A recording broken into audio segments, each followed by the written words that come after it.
Thank you very much. Tunaweza keti tafadhali.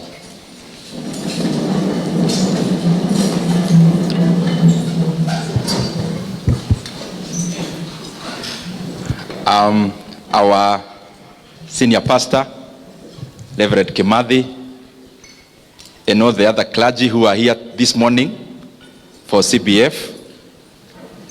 Our main guest, Dr. Wale, my brother, our MP for Nyeri Town, Mheshimiwa DMM, and of course Mrs. Maina, the organizers of this very well-organized event, led by my brother Ken Kiora, and all the other organizers who some I have met, actually in my office earlier, and all the participants of this forum, this breakfast, and this two-day conference. Good morning. Habari yenu? Muriega? Asante sana. I am very pleased to come here this morning, and especially as a businessman, more than a politician, because we are here to share about business, entrepreneurship, creating value. I am sure there are other forums for the other hat that I wear in terms of politics. And I am at home completely, because I keep saying that anytime I am reading or interacting in any issue around investments, about business, about entrepreneurship, I feel like I am in holiday. So this morning I have come for holiday here in Nyeri, because talking about money is not something very bad. It is something good. And I want to laud the church, CITAM, for giving us this opportunity as business people, because it is one of the avenues God can bless many of us as Christians. And you know, many of us from Mashinani who were brought up in the village, in a Spartan life, conservative life. I'm an Anglican. To some extent, we may think that talking about money is going off. But I'm glad that every now and then we keep being reminded that even when you read about the Old Testament, God could bless his people even with great wealth, and it is recorded. And therefore, business is one of the ways that God can choose to bless us, and that is our domain this morning. But you allow me, because I am also a representative of the people of Kiharu and Kenya in terms of Parliament, National Assembly. I can hear there are some people from Kiharu here. Asante sana. It is important, I mentioned just in 2 minutes because it is important. In Kiharu, I am glad to be an MP there, and I'm sure, and I'm glad even Honorable DMM has been there. Kiora has been there. And I talk about this because when any part of Kenya develops, then Kenya is developing. When any part of Kenya decelerates, then also Kenya is going backwards. So in Kiharu, through NGCDF of Kiharu, it's a very large constituency. Actually, in terms of land mass, it could be only second from Kieni. We have around 112 public primary schools. 112 public primary schools. And I want to assure you, some of you who follow us on social media, the way they are, all our public primary schools, they are well done, well built, where we needed to build new structures. Where there are old structures, all our classrooms are tiled as a representation of all the other work done. When I say tiling, it's representing all the other overhaul of the work. Also, we have started like 7 new day schools from scratch. But lastly, the program that I'm very proud about is a program we run touching learners in day secondary schools, which we have around 65 including the ones we've started. And we have around 12,500 learners in those day schools in Kiharu. In Kiharu, what we've done is to do what is called backward aggregation. So we have consolidated the amount of budgets our day schools run, and then we try to work out a modality of lessening the burden for learners. So this is the outcome. The outcome is that of all the learners in our day secondary schools in Kiharu, we subsidize the education through CDF and other mechanisms, and learners in Kiharu only pay 1,000 shillings per term in any day secondary school.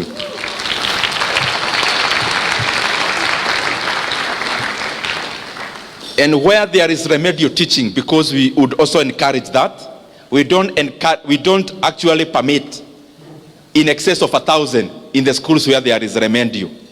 And in that 1,000, learners eat in school from Monday up to Saturday. And they don't eat together every day. We alternate, some rice, some this, some that, some that. And in the last Friday of the month in Kiharu, all day schools, the last Friday of the month, they actually eat chapati for lunch.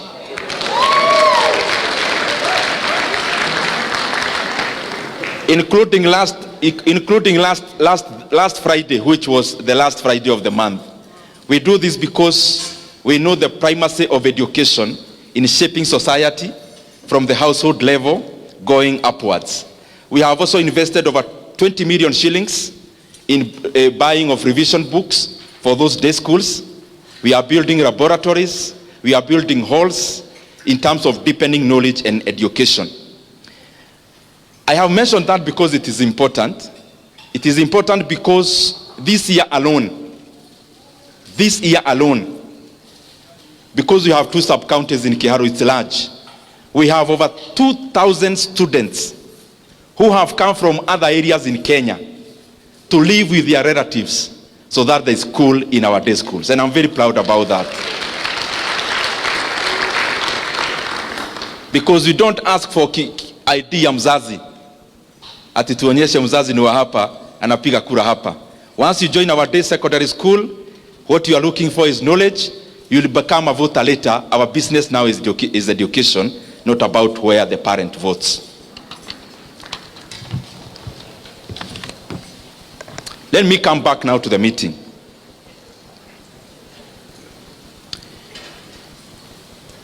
I'll try to compress so that I actually take less time than I was allocated, so that we can have a time where we can interact with all, even the chief guest. We are here as business people. We are here as entrepreneurs. We are here as investors. But sometimes do you quip to ask yourself, what is the difference? What are you? Because there must be a reason why in the dictionary there is a different word for being a businessman, for being an entrepreneur, for being an investor. Because if it meant the same, then it will be one word or one definition. So this morning, we need to trace ourselves so that we find whether we are in the right locus. But then we know that Nyoro is a politician. Why was he invited? In brief, I actually started business earlier than politics, because in class 6 I had my first kiosk, class 6. And I'm not telling you those stories of I started a big farm with an apple or no. That's not what I'm doing. Out of necessity, from a mud house, from a father who was living in Kiadutu slums in Thika, and a peasant farmer mother, and in a family where the only person who had a car was my uncle, maternal actually. After studying my uncle's life, I actually saw that he never progressed with education so much. So I thought I can take a shortcut like my uncle. Hakuna haja ya kujichosha na masomo. He was driving a KUI. He had never been to high school. So I started my first kiosk, and I could go buy some shopping hapo nyumbani kwetu kwa fence, nikakata nikaeka ka kiosk, asanti. But of course in class 6, when you have 200 bob in your pocket, there is nothing a mathematics teacher can tell you. So because I could not listen very keenly, my education ikaanza kwenda chini, ama grades. And my godmother mwenye alinisimamia nikipatizwa was my teacher and my village mate called Mrs. Karanja. So at the time wakati my father came from Kiadutu, he used to come over weekends. Kamwambia, your son is good, lakini masomo inaleta shida kwa sababu ya duka. So my father forced me to liquidate, but he was kind enough to actually pay me for the entire stock, which was just around 600 shillings. Then I progressed, nikamaliza hapo. Nikaenda Kiabugi Secondary School, it's just neighboring our place. And I'm saying this because it was more out of necessity. From my first year, hapo, Form 1, nikaanza kuwa cobra wa kushona viatu. And those who are there can attest. These are not stories where we only give as politicians. This is real stories. So I started mending shoes, progressed later into running school kiosk. School kiosk was being run by clubs, drama club, science club, officials.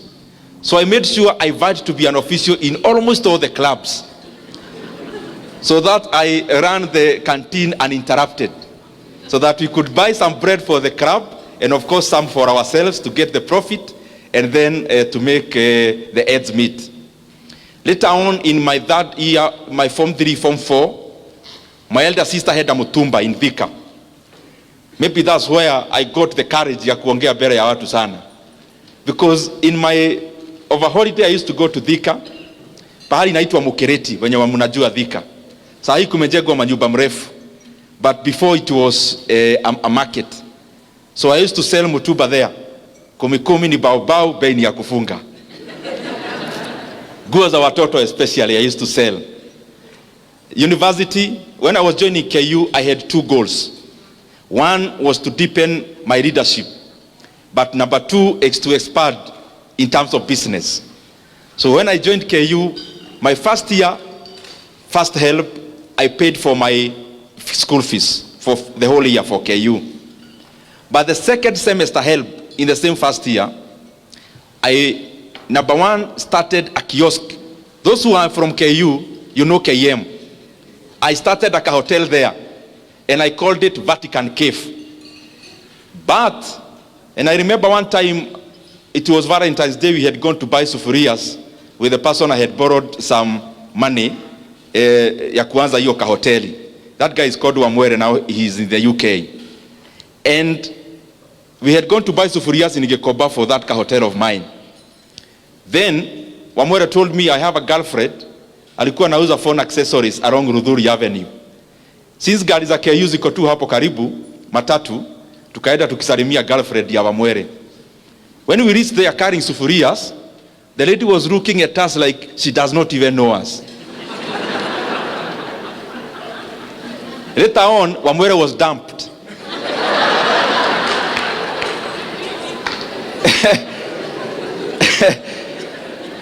This was the main reason. Kwa council ya wazee, this was the main reason. Number one, we didn't know it was Valentine's Day. So, he ought to have gone to see the girlfriend in a different manner. But number two, Wamwere had already told the girlfriend that he's doing a degree KU ya teaching na some economics uko katikati. So the lady was wondering, hii ni B.Ed gani na economics gani watu wananunua sufuria? Kwani ni home science? So of course we started that business na tukafanya hapo. The classmates used to come eat. After eating they tell me tuonane class. And they know I used to skip a lot of classes because of that hotel. So out of my classmates, who are here. I'll tell the chief if he's around. You made my hotel collapse. Then the same year, because I was determined, nikitoka mashinani, mi naenda, first of all to polish my leadership, but also to look for money. Yo ikaanguka hoteli. The same semester, I decided to vie as a student leader in my first year, as Congress person in the School of Humanities in KU then. So I vied, lost by 4 votes. Then, I was wondering, I think nitaacha hii kiberebere. Because hoteli imeanguka, ndio hii politics ya hapo shule ni kama nimeanguka pia. There is something that happened in my second semester in KU. My sister, anaitwa Esther, came to visit. I think she was the first person relative to visit me in campus. You know, sisi watu wa hiyo age, kitoka mashinani now you become a breadwinner. Sio kupiga simu utumiwe pesa, ni wewe utume help. So my sister came to visit, elder sister. I was so broke. I had started a hotel through my help and some borrowing from Wamwele, it had collapsed. I had vowed to be a student leader, I hadn't made it. We were so broke, tukienda kumaliza semester, we could barely afford a meal. So with my friend Jemo, who was either my roommate or next, hapo tu karibu, he was one of my best friends. So my sister came to visit, brought us meat, nyama, and we were so broke. Then we decided with Jemo, tukifanya hesabu ya kwenye semester imebakia, kula nyama inatuumiza. So we decided to sell the meat. So that we can push some days kukura ugali na madodo. So that first semester, long vacation. Hapa unamaliza mwaka uende second year. Of course me, I had decided sirudi mashinani. So my uncle akanipea kanyumba hapo Lang'ata. I used to go mguu mpaka town. Nikapata some internship in the Ministry of Trade. But then, when I was loitering around, I decided, my former MP called Genye Karaoke, niende nikamtoanisha kitu. So I was, you know, wakati yo comrade, saa hiyo nimematch kiatu ya black, of course iko na vubi, na trouser ya black, na shati ya black. Sasa unajiona umematch ile mbaya. Na nimebeba bahasha, as usual, sijui kwa nini, when you are a student in campus or after you finish, you always carry a CV as a default setting. So I was carrying a brown envelope, was going to my former MP's office, but I was going there kumuonyesha he can rely on me in terms of kura za mayouths, so that anipatie kitu, inipatie fare ya kukaa Nairobi. So nikapata a meeting. I was told you can leave your CV, but I was not going there to look for a job. I was going there to look for money, cheap money. Then later on, he called me within that week, and I went to his office. And akaniuliza, kijana ulikuwa unatafuta kazi? Kamwambia, yes sir. When do you want to start? Today sir. Nikaanza kazi hapo ya stockbroking. The reason I've given all that background is because I do stockbroking up to today. And that is the basis where I learned investments. Raw investments, especially in the Nairobi Securities Exchange. So whatever you read about Kenya Power, that is the genesis of me buying shares. I'm sure some of you have read something about it. In terms of investing in Kenya Power, investing in the Nairobi Securities Exchange, that is my genesis. Later on, of course, started an IT company. We now, as politicians, we may not go into details, but I do business in IT, in financial services, majorly IT and financial services. Hiyo I think was ibaki hapo. So business, you are a businessman. What's the distinction between a businessman and an entrepreneur? A businessman seeks to expand the business they are doing. My brother here is in oil industry. As a businessman, you are looking at how many gas stations or fuel stations we will have. An entrepreneur becomes more innovative and branches further from just deepening the business they are doing in terms of extracting more from it into being creative and innovative to venture into other sectors. So you could actually pass and say, a businessman seeks to expand whatever they know.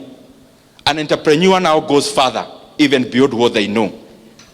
Na mimi nikiangalia hapa naona nyinyi ni watu werevu. So sitafafanua vitu sana. Nikipitia hivyo najua mnashika maneno.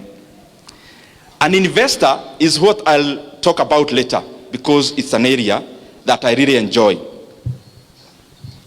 But the difference between this business person and an entrepreneur and this investor, what's the difference? In most cases, an investor will do, or the money for the investor will fetch them money passively. Is where you don't wake up in the morning to go check how your shop is doing. That's somebody else's business. You put in your money there, it's doing something for you. That is the bare, using superlatives, that is the top line definition. I want to talk about just a few basics because I've started many businesses also. Just some basics we may note here, and especially those who said they are huge business people. I saw your hearts. You said you are doing very well in business, but for now, it is in the mind. Just for now, it is in the mind. One of the basic, I have seen it is important. As you start a business, you don't start a business because the other person started. You start a business because there is a gap. Gap may be in terms of demand. Gap may be in terms of geography. It could be the same product, it is somewhere else, but it's not yet in a geographical area that you are seeking to establish. That could also be a gap. Value creation. You can make money faster through creating value than through extraction. Many times you want to do business to extract money from people's pockets. And that is why you realize, and especially in a church setup, when you do business, you want people to sympathize with you because you go to the same church to buy you a product for that reason. That is not a reason enough. Just because I know you and you are my relative, you ought to create value. It is me who should be looking for your product. You shouldn't overconvince me simply by appealing to the soft side of how we know each other. That means there are some victims here. The other thing, bookkeeping. These things, they sound very banal. They sound easy. Bookkeeping. There is a story I keep giving all the time, and I'll give it. There is a time, me and my siblings, tukaenda nyumbani. Of course, we have a cow, like all of you in Mashinani. Or we had.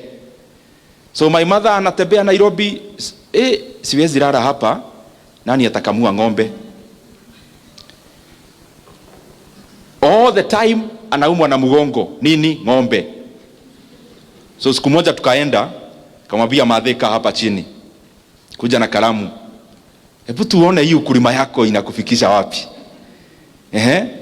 Unapeleka kwa daily how many liters? These liters. Okay. Ukiendea, unapeleka dairy, then unaendea chakula ya ng'ombe kwa dairy. Hata hiyo arrangement iko hapa Nyeri. So you are given the net after wametoa chakula. Hiyo net unalipa mfanyikazi mwenye alikusaidia siku 2-3. Na unalipa pahali umekoboa you have leased some land for napier grass. After we did the math, we realized, I'm using that as a businessman. This is a businessman, a farmer, you can say now, in agro processing or something like that, to sound sophisticated. Now, After kufanya hesabu, we realized the M-Pesa we sent home to the mother, to my mother, we don't send her money. We said what? We said the cow. Only that we use her phone. Because after doing that math, it taught me one thing that we all do, especially owners of small businesses. We never track our progress. So we never know whether we are mark timing or we are making progress. And the best way to do that is to use data. Data could be in terms of number of customers served, in terms of bottom line. Me, I like looking at bottom line. After all is said and done, it is not if you are a person doing oil, your business is not to fuel other people's cars. Your business is to make money. In economics class we say, it is not out of the benevolence of the baker that we enjoy our daily bread. It is out of their selfish interest to make money that we get Ken Blessed coming to our local shopping center every day. And in the economic interaction, selfishness is what bites the economy. You buy a matatu there seeking to make money, and me, I open a hardware seeking to make money. That interaction of the market is what creates the economy. So as you start your small business early enough, track progress so that you actually know whether you are overstaying in a redundant area for too long. Market. Many times we are limited by what we know in the mind hapa. But do you know now with internet, there is a lot you can do. You look at market, whatever product you come up with, and please, especially those whose businesses are in the mind, polish your ideas slightly further. Don't just do a business. You know, kuna business tu yani unafanya unaona. You need to think deeper. Especially those who have not yet risked or staked their money. Use more time to think than start. So that you first of all think about the market. The market may not be limited to where you already know and can see with your eyes. Study. I'm not saying you hire professionals to do that. Do basic, even with the internet. Those who are already doing business and you have some capital, focus on there is something I keep thinking about, and I also do. Look for businesses whose barrier of entry is high, almost blocked. The highest margins are in businesses that have got high barrier of entry. Barrier of entry may be in terms of knowledge. Barrier of entry may be in terms of capital. For example, if you had 2 billion shillings in Kenya now today, and you are talking about building a real estate in terms of flats, me, I wouldn't, because everyone can do that. For example, if you look at banking in Kenya, yes, the core capital was increased. It has been 1 billion shillings. But do you know there are so many Kenyans with that kind of money? That is already a niche where the barrier of entry is too high. So even if there are like 40 banks, they operate like oligopolies. And that is why you realize in Kenya, unless it is totally run down, few banks make losses. I'm just making that as a cursor. Look for a business with a higher barrier of entry so that you can enjoy longer margins or bigger margins. This is the other thing I want us to really interrogate.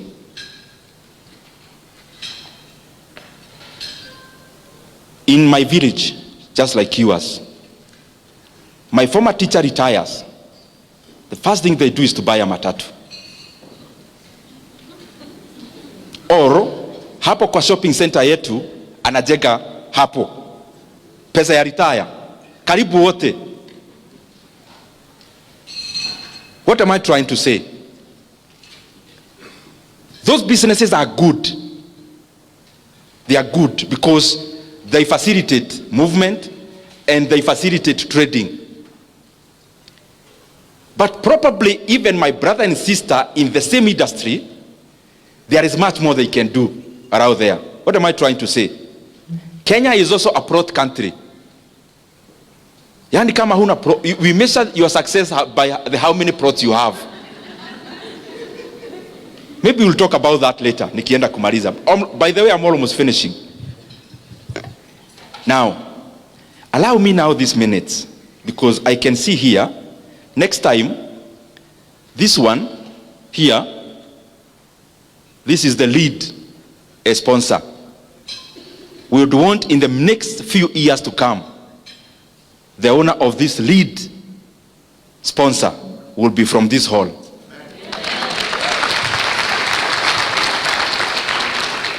And therefore allow me the remaining minutes, even if you do not understand what I'm saying, and I only talk to 2 people who will do that, I'll be satisfied.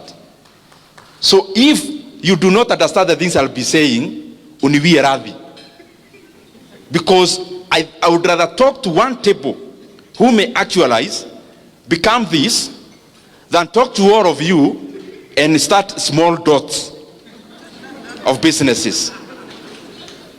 And because we have brain and capacity to all be here, let in the next few years, there'll actually be an auction in this hall, all of us bidding to be this.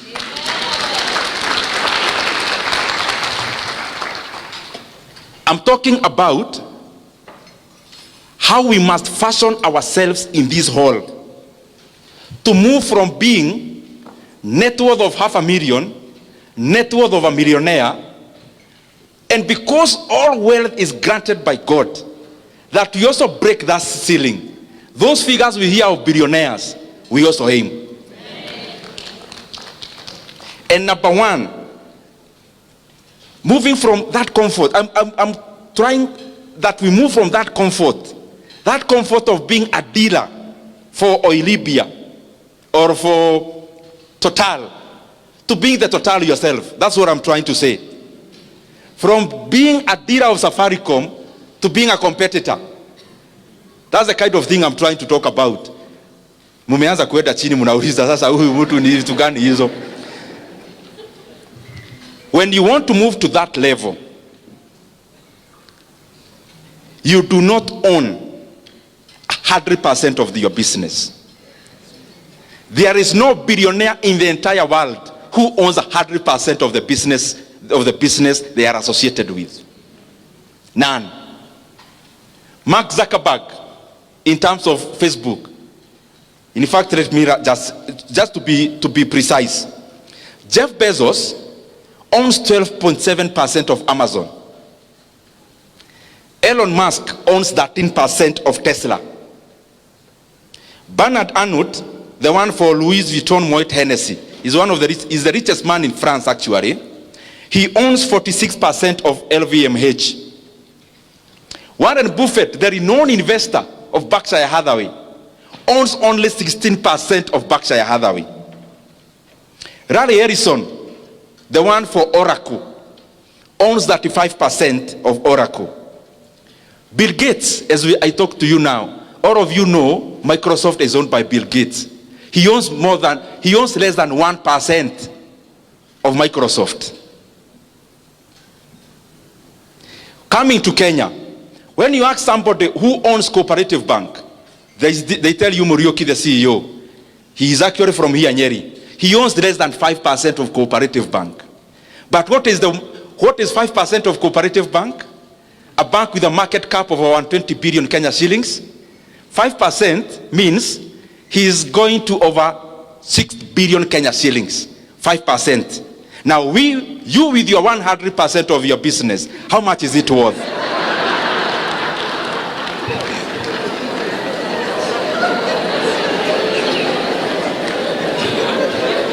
There is a friend of mine who is also my mentor.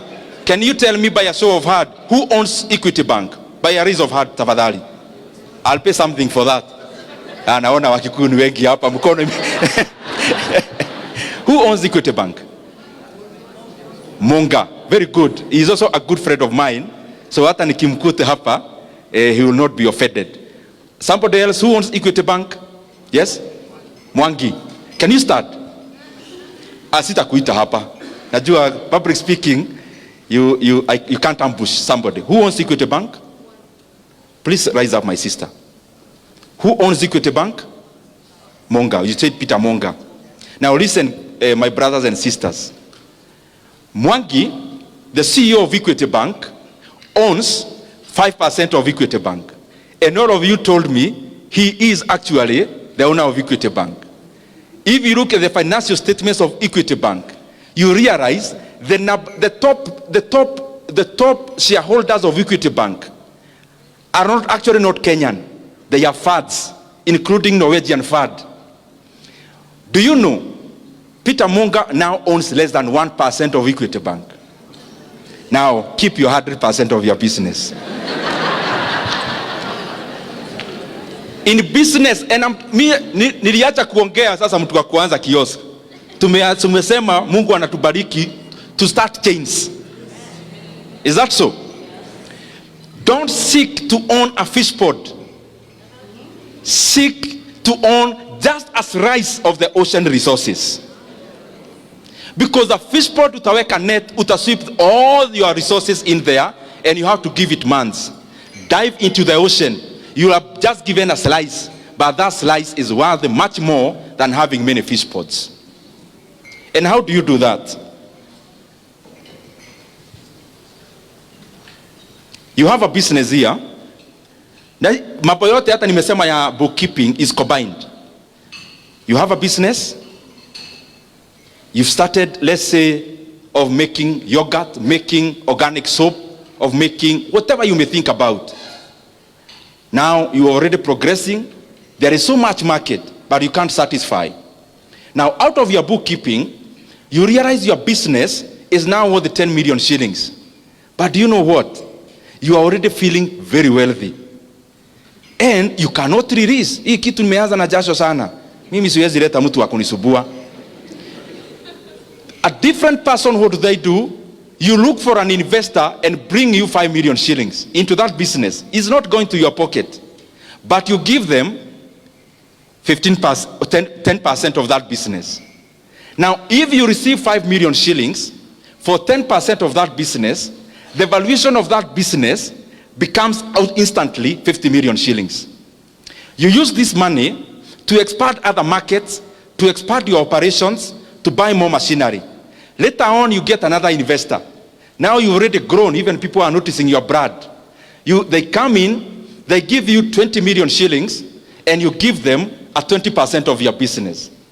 If a 20% of your business is valued at 20 million, instantly your business becomes 100 million. So even if the percentage continues to diminish, the aggregate continues to expand.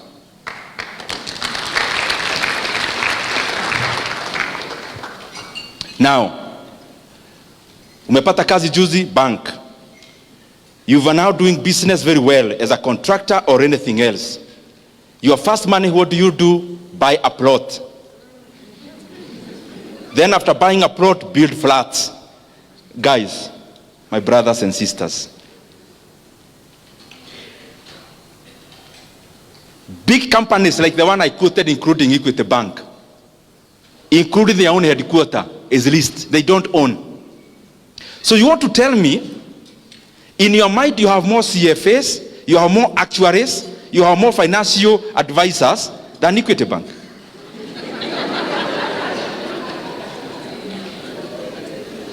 Old Mutual that bought even UAP here in Kenya.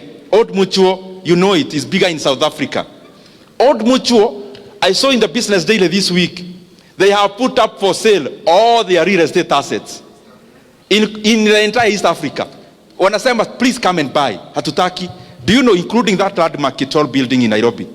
Ile Christmas wanawekaga vitu hivi, mataa mingi tunaona huko.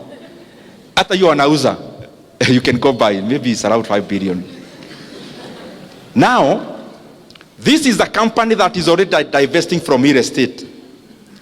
And I am saying that with all due respect with my brothers who are in that business. I'm now talking to the buyer, not the seller. Other than the house that you live in, and other than the farm that you need, what is this plot you have in Kitegera, and the other one in Kamuru, and the other one in Kigajo, and the other one in Narumoro. Ni ya nini? Ni ya kufanya nini?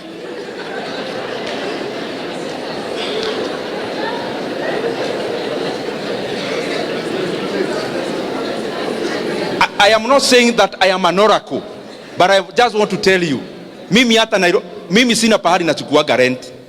Because you realize this business of building things, building, you are actually doing it for the satisfaction of the people who live in, not for you to make money. Because the return on investment on a flat, the return on investment is less than 8%. People will keep saying, oh, 12 or 15%, toa yote, and you give it time. It will oscillate and still settle down below 8%. That is the math even Equity Bank does. Badala ya kuown building, ati tunasema Equity HQ atol building or the 5 billion, mwaki ana order, 5 billion ata nikired microloans. They'll give me an ROE of double digit, maybe 15%. Why can't I lend you the 5 billion mukiwa wengi? By end of the year, munilipe interest, let's say 18% of 5 billion is how much? 900 million. Why can't I give you, munilipe 900 million per year, then nilipe rent 400 million, then 500 million in faida. Let me ask you, when you build a house anywhere, including anywhere in Nyeri, your utility as an investor of that house is only the money you get, because you have no utility of living there. So your math must be very direct. Musianza hizo vitu kuwa sensational, owning a flat, nini. Let's be practical. You have 8 flats, manyumba mrefu hivi. Do you live there? So why did you build? To make money, is it? Is that the most optimal manner of putting your money? That should be your only consideration. Now, usileta emotions. Because if you live there, you can justify and say a utility of a house where you live cannot be justified by how much you are getting. You don't live there. You've not been there for 6 months. Your caretaker lives there more times than you. Then, watu hawapumui, kuna furaha tunacheka ingine, and munaonaga all my friends who build, they are always on phone. We mwaga mchanga, we kakoto lile, there is always a kastori hapo. Mahiga masione mwaiga, kidimaithi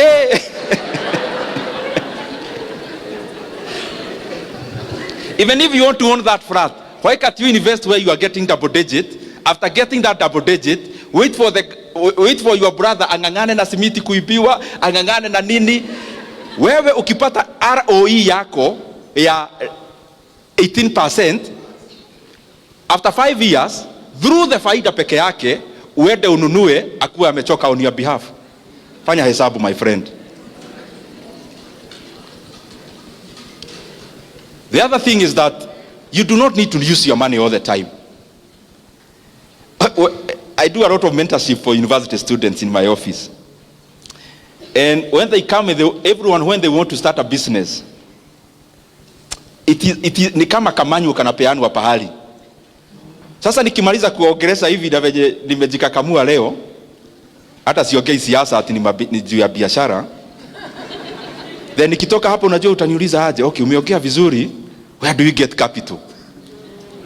That is the question that is almost resonates every time. Nitatoa wapi capital? Na mimi wacha nikuulize, capital ya kufanya nini? Because that is the what you need to answer.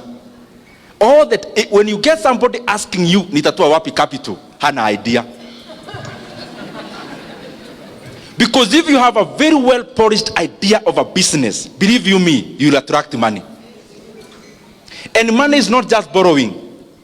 There are many models of financing a business, and they are in Kenya also, not just in the US. Facebook never became Facebook because it was Facebook.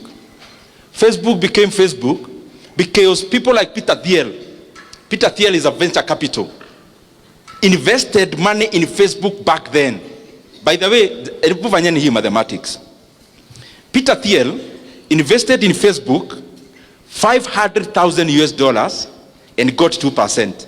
Wacha niende pole pole ndio mpate what I'm trying to say. And the other point, I talked about 100% of the business. Peter Thiel, there's something called venture capital. And there is something called private equity. There is something called angel investors. What do these people do? They come, uko na idea poa, which can be commercialized. They give you money to start, but other than being alone, you seed a stake in your company. You seed a stake. Stake means a shareholding. So you seed. Once you seed, so biashara ikianguka, you don't owe that guy anything. But if the business does well, they are part of that business. So Peter Thiel invested $500,000, got 2%. Just a few years later, Facebook got listed. After listing of Facebook, he sold 2/3 of the 2%. What an yoge pole pole hapo. This is a point I want you to understand. He had 2%. He had bought all of it, like to the pesa ya Kenya. 500,000. Hata tuseme ni ya Kenya. 500,000. A few years later, Facebook got listed. He sold 2/3 of the 2%. At how much? $625 million US. Now, what am I trying to say? If the Facebook founders never needed the money for Peter Thiel, Facebook would still be your 100% owned company now. It will not be the global company we know. The intersection of the idea and money is what creates a business. An idea with no money to start it is still a dream. The intersection must appear of this idea and money. And you haven't even tried. You are just saying, wanatuongelesha maneno ya biashara, tutoe capital wapi? You have not even asked anyone to give you capital. How do you know people are not willing to give you money and you have not asked anyone? And then mtu anauliza hapa, who are those venture capital? And those who are those PE? This is my answer. That is precisely also an opportunity for you. The fact that you don't know in venture capital or private equity in Nairobi or Nyeri is already an opportunity for you to be one. Why? Because here there are people, by look of the introductions that we got here, there are people who have 10 million lying in the bank. There is already a person here with 10 plots. That plot, what is it for? That money can work for you faster elsewhere. Start a venture capital. If you don't know one, you don't ask me. Nitawatoa wapi? Is that already an opportunity for you? But they are there. I mean, you can use the internet. Now, this is something else I know about money and investments. And I think I had made some notes, and Asana sped to refer, but I didn't want to. I wanted to mention a few things precisely. In everything, let me paraphrase. Everything is buy low, sell high. Everything. Buy low, sell high. When you're talking about commodities, even manufacturing, there is one sentence I'm looking for. Now, you make profit. Just listen to this. You make profit at the point of purchase, not the point of sale. You do not make profit at the point of sale. Profit is made from the point of purchase. That sounds like investments, but it's also business. When you are a media house, what do you sell to us, especially at TV? You are selling something called eyeballs. People watching you. That is your product. So how can you buy cheap eyeballs and then you sell expensively in terms of your adverts, pricing? In business also, business that has inputs and outputs, you do not make money when you are selling the product. You make money when you are buying the inputs. When you squeeze to the lowest point possible, the buys, at that point you've already made your profit. But then all of us here focus, pesa unatengeneza ukimaliza kujenga hiyo kitu unajenga. No, money is made at the point of purchase, not at the point of sale. For you as a businessman, I mean.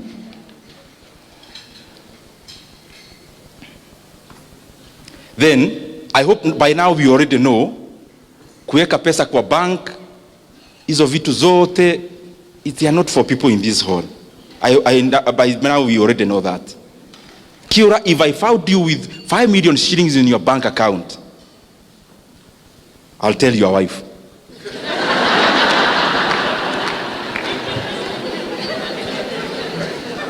For them to realize you are not as they think. I think by now you already know.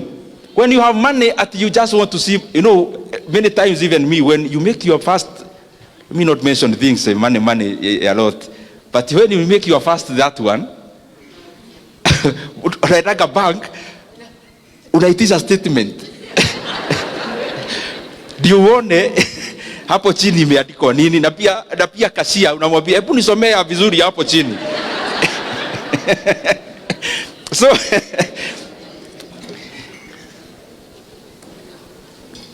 I said narukaruka tu, nyinyi ni watu werevu mnashika maneno.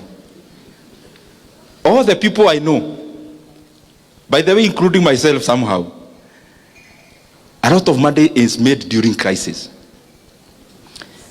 Warren Buffett, the one for Berkshire Hathaway, ni mzee, me I'm thinking as a businessman you already know Warren Buffett. If you don't, itagogo baadaye. Warren Buffett has again anakaanga na cash money, not for the reason that I gave for Kiora, but for this other point. Just waiting for the right time.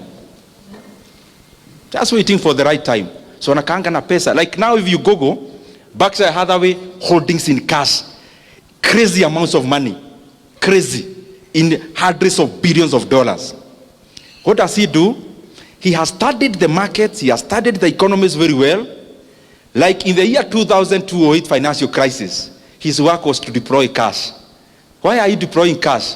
There was a crisis, financial crisis in the entire world. So what was happening? Companies were collapsing. So Warren Buffett, he was happy. Companies were begging him to buy them at any price. So he bought up a company like Bank of America. They merged with another one which was called Merrill Lynch, became BOA Merrill Lynch, bought them for nothing. Another one.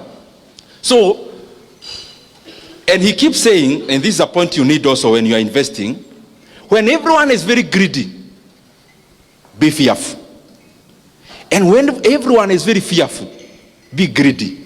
Because we operate in herd mentality as human beings. For example, now, I'll mention something about the NSC, Nairobi Securities Exchange. There was a time I was buying some shares there. Guys were wondering, even my friends, I could tell them, buy. Nunua hii share. Wanashindwa hii mtu. By then, stock market was dampened. Not just in Kenya, globally. By that time, even last year, the entire globe was a rate market.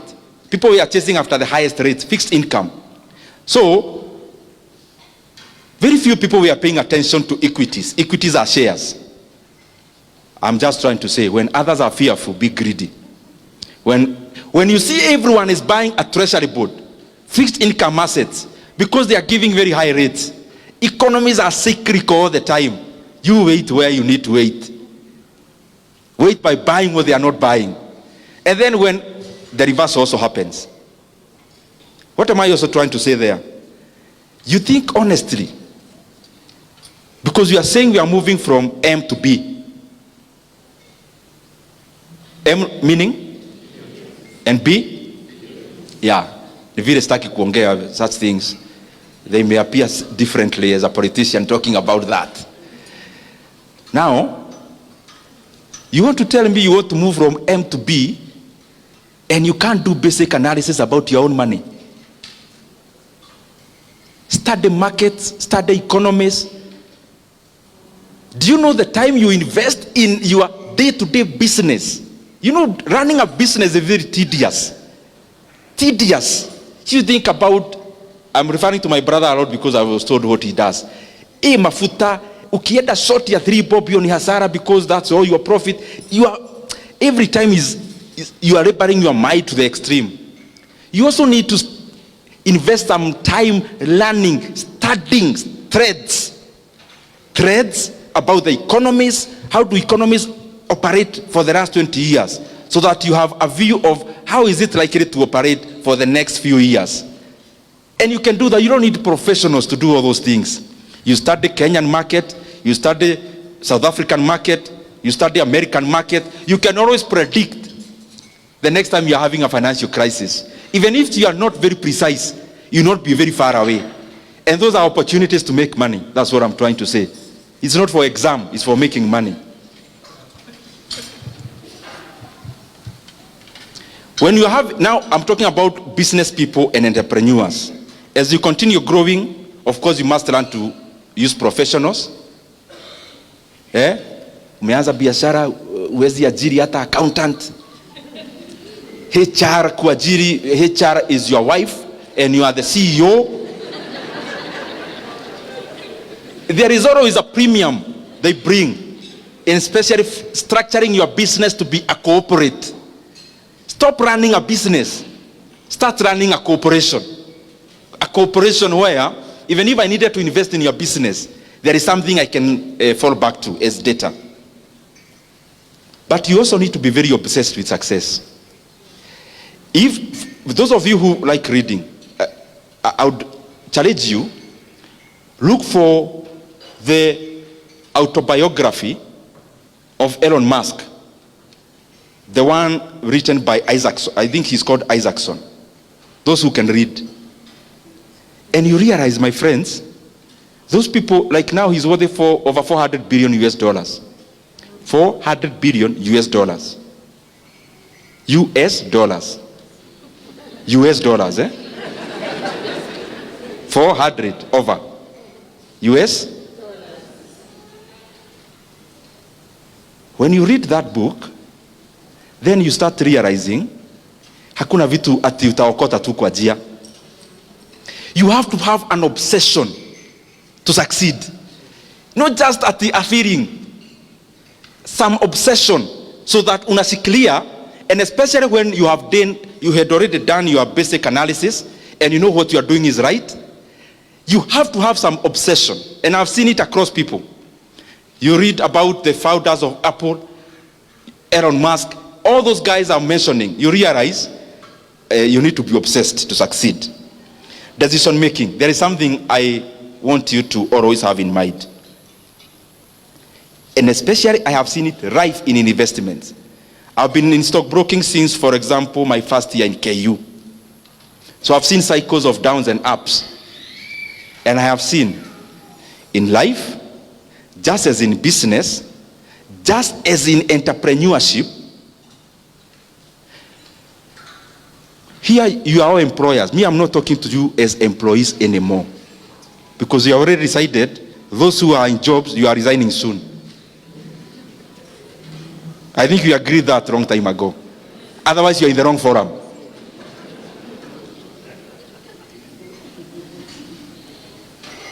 You need to make, maybe a decade is 10 years. You need to make like only 4 strategic decisions in those 10 years. Instead of tiring yourself on a day-to-day decision making. When you are making a strategic decision, never afford to make a stupid decision. Use a lot of data. Use a lot of analysis. You don't need to do that every day. For example, in 10 years, you make 4 strategic decisions, you are good to go. But we tie ourselves and our mind making micro decisions that we have no time to think about making strategic big decisions. And those big decisions are what matters. Investors like the ones I mentioned, including Kenya, the decision, for example, Equity did in 2007. A company called Herio's Capital came, a private equity fund. They got 24.5% of Equity Bank. That strategic decision they made was more important than how the branch operates every day. Strategic decisions. A strategic decision of KCB Bank to go to DRC and buy a bank there instead of starting one from scratch.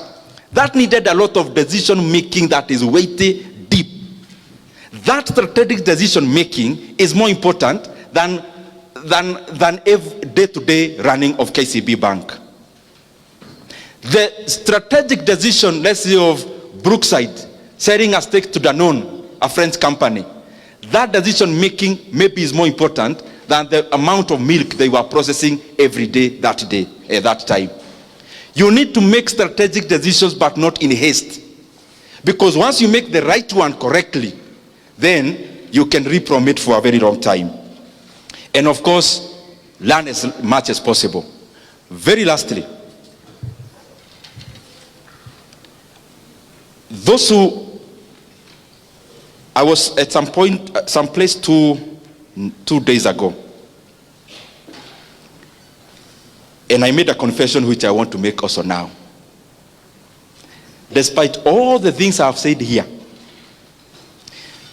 I have already told you, as a businessman, I mean, let's not cheat ourselves that we are here to do this, to create value. You are here to make money. So I'm talking in that length.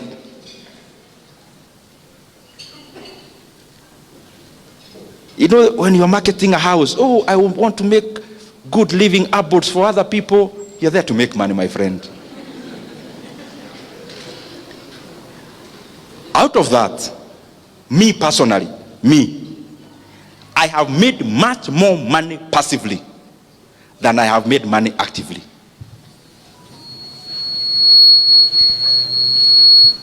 And I'll give you one because it is public information which you have read. I see on Twitter, stima ikipotea munaanza maneno. Me, I have never even been to Kenya Power offices because I'm just a passive investor. Passive. I have never been there for the last I don't know how long. The last time I was there was in my capacity as an MP ya kufuata stima, in my first term. But this year, last year, the share of Kenya Power, you can go at your own time, was trading. Last year, a time like today, was below 2 shillings. 2 shillings. 2. Meaning, if you bought shares then, if you bought 1 million shares then, you would have spent how much? 2 million shillings.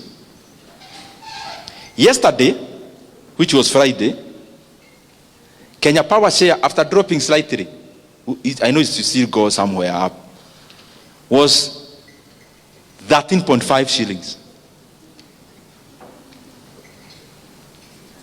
13 point? So how much is that? Your 2 million is how much?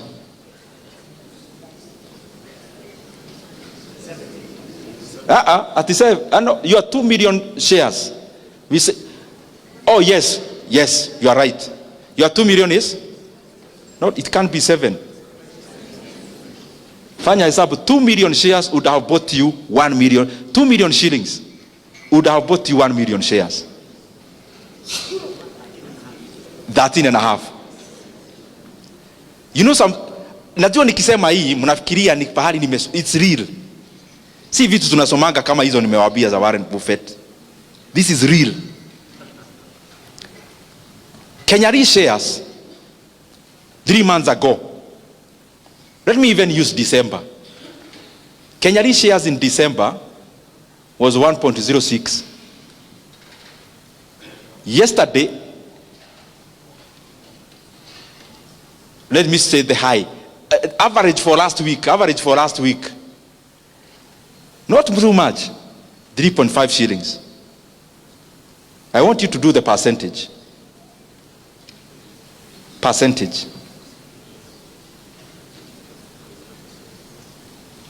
Kenyan shares, a year ago, a time like this, it was cheaper to buy one Kenyan share than it was to buy Peremende. It was maybe 3 point something shillings. As of yesterday,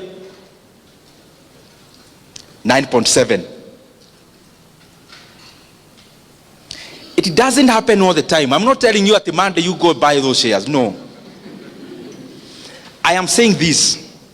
Some time back, I sat down, downloaded the financial accounts of Kenya Power, read, and I realized, ni mimi tunajua hii mambo ama ni nini.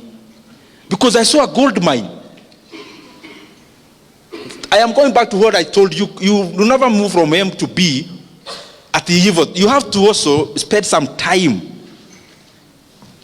I mean, if, for example, working for a whole year, for a whole month, in that institution, you earn 100,000 or 50,000 per month. If you earn 50,000 to work for a whole month, then it means to move from that M to B. It also calls you to also engage your mind into running and data analysis. It's not so complex anyway.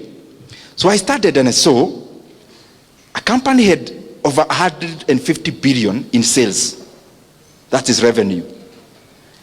Assets were like 320 billion that time. The valuation of that company was just 3 billion in the market. Then I decided I am not consulting anyone. I am buying vile tunasemanga hapa kwetu takeri. Yeah.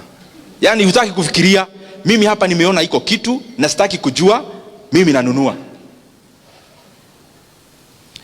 Last year, I scrutinized Kenya books. I realized the company is valued by that time, was valued by the market at only at 6 billion shillings. The entire company. Because when you're buying shares, me, I don't advocate for trading. I advocate for investing. Invest like you're investing in a company, not trading shares, no. So I see a company worth 6 billion, but they had declared profit that year of 5 billion net profit. Can you just imagine? Ile story tulikuwa tunasema ya ploti. Ploti will take you 10 years to recover your money. That's what they say, 10 to 15. Now here there is a company which was worth 6 billion, but net profit for 1 year was 5 billion. Then I scrutinized further. I saw their cash and cash equivalent. These things are online. You can actually check. And that you don't need to be an accountant. I'm not one. I read and saw their cash and cash equivalent by then was 35 billion shillings. Do you know what that means? And then I read further, they have no loan. Hi. Then it meant to me, I can buy this company at 6 billion. If it becomes mine, the cash and cash equivalent alone, I get the 6 billion and pay the people who gave me. The whole money, the 30 billion remains free money. Anniversary Towers, which is owned by them, becomes my building. Maybe I'll have the top 3 floors as my office. Reinsurance Plaza becomes my building. And then I started, they are in 83 markets. I never needed anyone to tell me anything. I saw an opportunity there. So what am I trying to tell you? There are many opportunities you can make money passively. They don't happen all the time. That's why I talked about study how the markets move, how the economies move, so that you know when to jump. For example, in Kenya, we have had a bullish market. Shares in Aeda Jew. But they don't go up like this. They go EV. So it's your work now. Go check the companies of your interest. Study. You'll see a lot of opportunities. Let me use 2 brands you know. KCB Bank, for example. KCB Bank is valued by the market at around 170 billion shillings. The valuation of the entire KCB. Last year, they made a profit of 60 billion. So if you bought KCB at your bank, it will take you 2.5 years to recover all your money using only net profits. Equity Bank, for example, also. Equity Bank is valued by the market at around 211 billion shillings. But their first half year up to 30th June, was 31 billion shillings. So they will likely make 62 billion 1 year profit. So it will take you, if you bought the entire company, less than 4 years. Proti Narumoro, Proti Kamuru, Proti wapi, hiyo Proti alafu unapigiwa simu, muduraita maiga haha. I mean, then you have a home in hapa Nyeri, another one in Nairobi. Now, because you have money, you also want a home in Mombasa to be sleeping there over Christmas. And then the entire year you have a caretaker maintaining that plot for you. Thank you very much. May God bless you. Nimemaliza.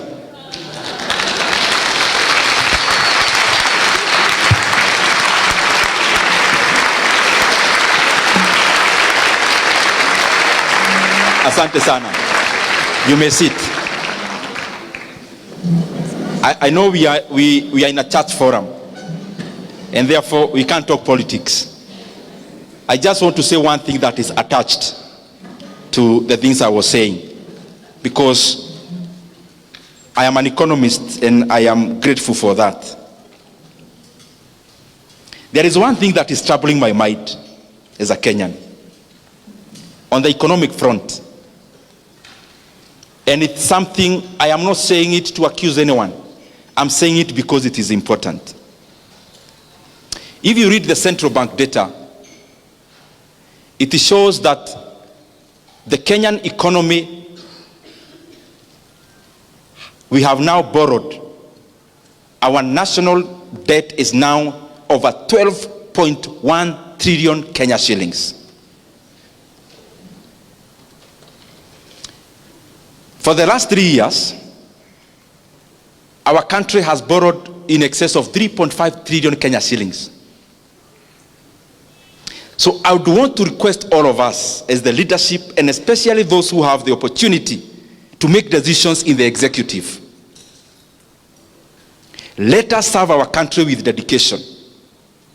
And let us not seek to give good narratives out there when the Kenyan economy is actually being teared down or torn down. We have borrowed over 3.5 trillion Kenya shillings in 3 years. President Kibaki borrowed 1.2 trillion in the entire 10 years he was president. And therefore we have borrowed 3 times in 3 years.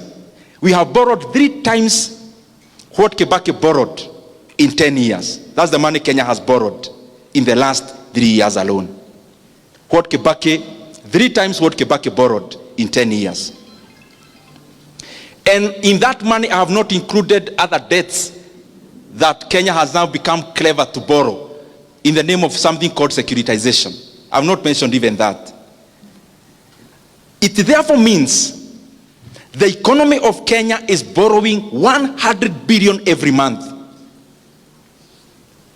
And every single day, when the lights go off, every day, every single day, Kenya is borrowing 3.4 billion every day. That we are borrowing in a minute. You can do the calculations and see. In an hour, maybe we are borrowing around 137 every 1 hour.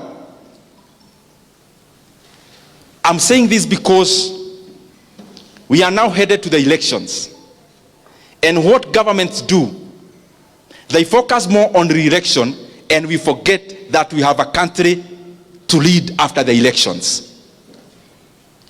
And what that means is that every time we are nearing elections, we start having something called fiscal expansion.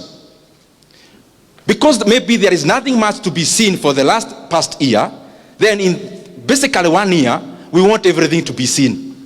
And therefore, what do? We become reckless in borrowing. Kenya is there now. That now our debt is 12 trillion Kenya shillings.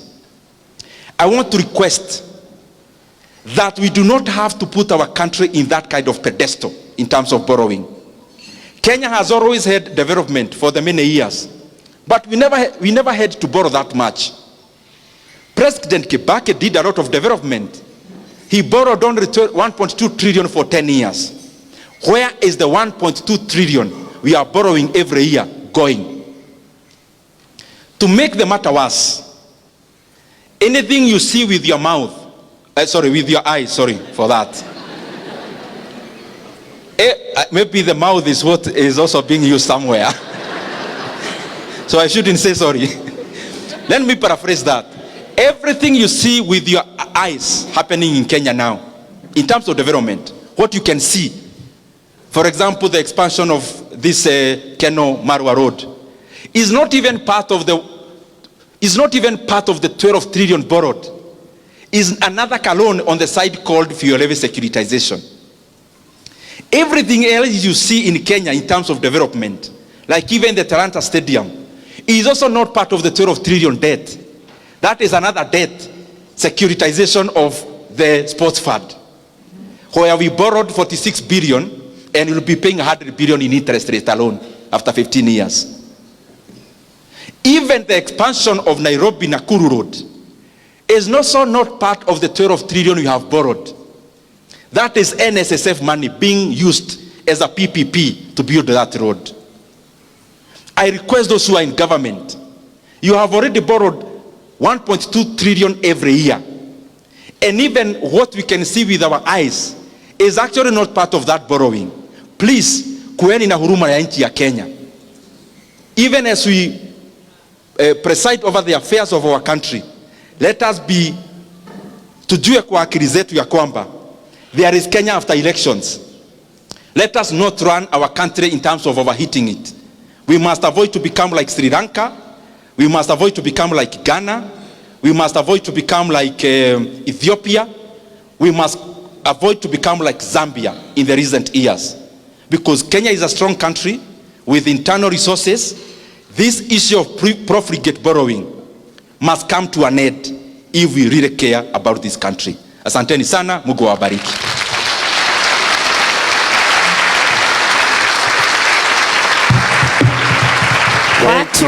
Thank you. Let's give another round of applause to our chief guests. Asante sana.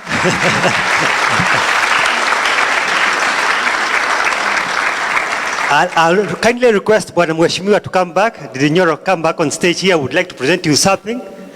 And you'll also let me put your heart to rest to tell you that I'm one of those people who stopped that oil business. I'm no longer peddling that one. I did my mathematics and it came not equal to. Nikaachana nayo. But thank you for your support, Mheshimiwa. Let me invite Caro to come and present, to come with a gift, and then I'll call on Reverend Jacob and Kiora. Please come.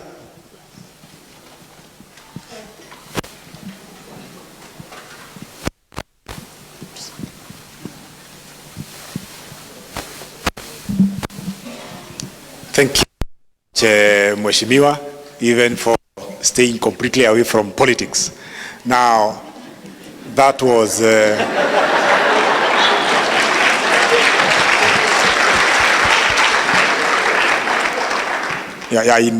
Sitam we don't do politics in church. We allow people to form their opinions, and thank you for highly respecting that. Kumbe ulikuwa utufunze na ututukane. You know, sometimes when you are told the truth, it ouches you, and there is that ouching moment. Thank you so much. That was mind-opening, and that was great. They should have come up with a bigger word than great, but because they didn't, let me just say that was not great, it was greater than great. Thank you so much, even for choosing to share your wisdom with us. And I would want to welcome Reverend Dr. Kimathi to gift you a small gift. You know, in Africa we say all gifts are small. That's a brown kiondo. It's not a brown envelope. And thank you so much for honoring our invitation. I am sure you will be back soon. Would you want us to invite him again? Thank you, thank you, thank you, thank you. Thank you so much. And before we go, we have a very, very posh place to stay around here. And when Mheshimiwa takes you around Nyeri town constituency to kagua whether he was a good student or not, I am in my hands holding a gift voucher for a whole 2 nights at the Rhino Watch Lodge, which I want to hand over to you. Thank you so much.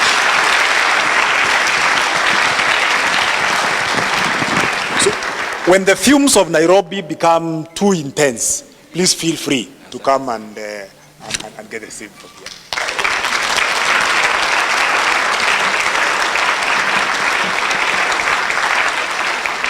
Thank you, Kira. Thank you so much.